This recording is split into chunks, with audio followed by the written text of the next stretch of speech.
অর্থ হচ্ছে প্রোভাইডেড অর্থ means only if only they can listen to music they can কি music provided they disturb nobody মানে তারা যদি কাউকে ডিস্টার্ব না করে তাহলে তারা মিউজিক সুন্দর করে শুনবে। এবার আনলেস অর্থ কি? আনলেস অর্থ হচ্ছে accept on the condition that মানে আনলেস অর্থ হচ্ছে যদি না, ঠিক আছে। You don't need to go, তোমার যাওয়ার দরকার নেই, আনলেস ইউ ওয়ান্ট টু, তুমি যদি না চাও, ঠিক আছে। তোমাকে যেতে বলছে, তুমি যদি না চাও তাহলে তোমার যাওয়ার প্রয়োজন নেই। এই অর্থে এটা ব্যবহৃত হয়েছে।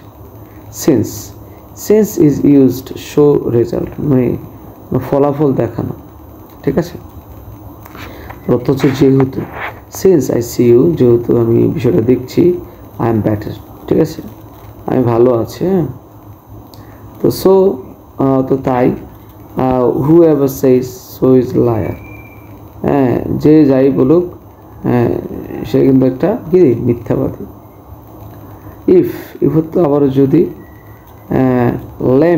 let me know অথবা let me know if you go to the school, তুমি আসলে স্কুলে যাও কিনা এটা আমি জানতে চাই, ঠিক আছে, এর থেকে ব্যবহৃত হয়েছে।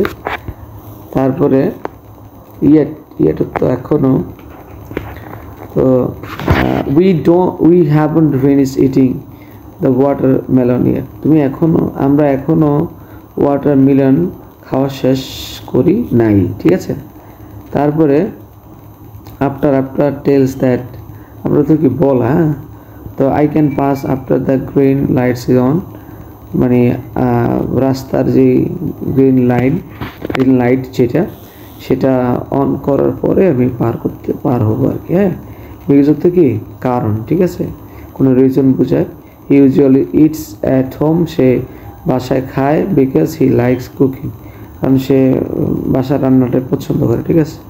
তারপরে অলদো তো কি যদিও, হ্যাঁ, তো অলদো হি স্পিক্স সেলডম, যদি সে কথা কম বলে, হি সেজ মিনিং ওয়ার্ডস, কিন্তু সে অর্থপূর্ণ কথা বলে, ঠিক আছে।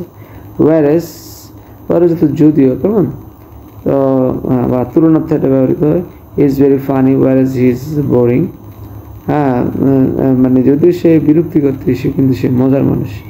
বাট অর্থ কি কিন্তু, হ্যাঁ, I am very hungry but the fridge is empty, আমি খুব ক্ষুধার্ত কিন্তু ফ্রিজে কোনো খাবার নেই। তারপরে বিসাইডস তো তাছাড়াও, he speaks 3 language besides Spanish, অর্থাৎ সে স্প্যানিশ ভাষা ছাড়াও সে আরও 3টা ভাষা জানে, ঠিক আছে। তাহলে একটু দেখলে আশা করি শিখতে পারবে।